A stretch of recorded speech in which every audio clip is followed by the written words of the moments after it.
तो सीरिया में बशर अल असद का 24 साल पुराना शासन खत्म होने की कगार पर है। विद्रोही राजधानी दमिश्क पर कब्जा कर चुके हैं। सीरियाई राष्ट्रपति बशर अल असद को भागने पर मजबूर होना पड़ा। असद दमिश्क से एक प्लेन के जरिए भागे, लेकिन वहां कहां पर वो गए हैं इसका पता किसी को नहीं है। तख्ता पलट की पूरी कहानी हमारी रिपोर्ट में देखें।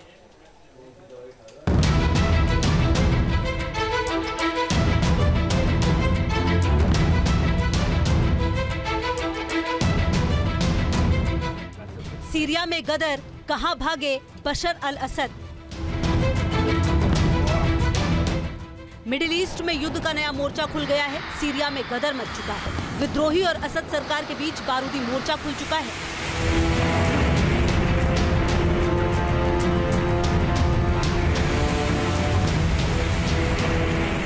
राजधानी दमिश्क में विद्रोही लड़ाके घुस चुके हैं। राष्ट्रपति बशर अल असद देश छोड़कर जा चुके हैं।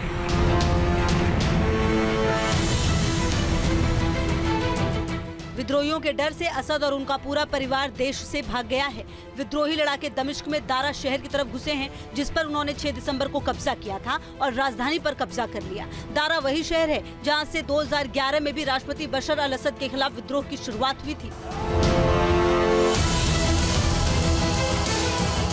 अभी तो चल रहे गदर में सीरिया विद्रोही और असद सरकार शामिल है, लेकिन आगे इस जंग में रूस और अमेरिका जैसी महाशक्तियां भी टकरा सकती हैं। हालांकि ताजा विद्रोह में अमेरिका ने अपना हाथ होने से इनकार किया है।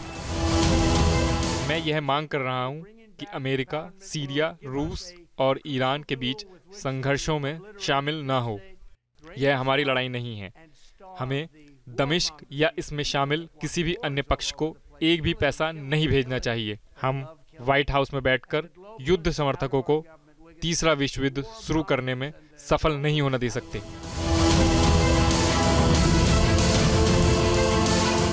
दमिश्क में विद्रोहियों के घुसने के बाद हड़कंप मच गया और देश छोड़ने के लिए एयरपोर्ट पर भगदड़ मच गई। सीरिया का झंडा लहराते विद्रोही लड़ाके दारा शहर में घुसे और सेना के फाइटर जेट्स पर कब्जा कर लिया। सीरिया के जिन 4 शहरों अलेप्पो, हमा, होम्स और दारा में विद्रोही संगठनों एसटीएस ने कब्जा जमाया है, वो दुनिया का दूसरा खूंखार विद्रोही गुट माना जाता है। ऐसा नहीं है कि सीरिया में पहली बार गृहयुद्ध भड़का हो। इससे पहले 2011 में अरब क्रांति के साथ ही सीरिया में गृहयुद्ध की शुरुआत हुई थी। सीरिया के लोगों ने 10 साल से सत्ता पर काबिज बशर अल असद सरकार के खिलाफ विरोध प्रदर्शन शुरू कर दिए थे। इसके बाद फ्री सीरियन आर्मी के नाम से एक विद्रोही गुट तैयार हुआ। इस विद्रोही गुट को अमेरिका, रूस, ईरान और सऊदी अरब ने हवा दी, जिसके बाद हालात और बिगड़े। हालांकि 2020 में सीजफायर हो गया था। अब आपको ये जान लेना जरूरी है, आखिर कौन है बशर अल असद और क्यों विद्रोही गुट इनके पीछे पड़ा है। बशर अल असद का जन्म सीरिया की राजधानी दमिश्क में 11 सितंबर 1965 को हुआ। वो साल 2000 से सीरिया के राष्ट्रपति हैं। बशर ने पिता हाफिज अल असद की जगह ली थी, जिन्होंने 1971 से सीरिया पर शासन किया था। असद के राष्ट्रपति बनने पर लोगों में उम्मीद थी कि वो लोकतांत्रिक सुधार और आर्थिक विकास की दिशा में कदम बढ़ाएंगे, लेकिन असद ने अपने पिता की तरह सत्तावादी तरीकों को ही आगे बढ़ाने पर फोकस किया। पिता हाफिज अल असद की मौत 10 जून 2000 को हुई। उनके निधन के कुछ घंटों बाद ही देश के संवैधानिक ढांचे को बदल दिया गया और असद को राष्ट्रपति बना दिया गया। सीरिया में राष्ट्रपति बनने की न्यूनतम उम्र 40 थी, जिसे घटाकर 34 कर दिया गया, क्योंकि उस समय असद की उम्र इतनी ही थी।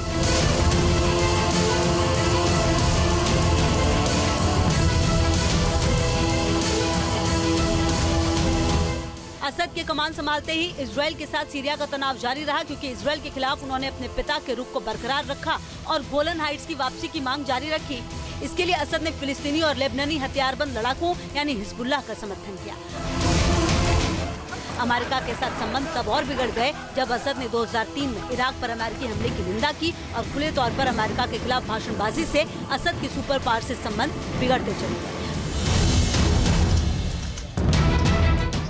अब सीरिया में फिर उथल पुथल मची है। विद्रोहियों ने दमिश्क पर कब्जा कर लिया है। बशर अल असद देश छोड़ चुके हैं, लेकिन इस गृह युद्ध में अमेरिका, रूस का हस्तक्षेप भी देखा गया है। खबर है विद्रोहियों को अमेरिका का समर्थन है, तो असद शासन को रूस सपोर्ट कर रहा है, लेकिन खुले तौर पर दोनों देश इससे इनकार कर रहे हैं।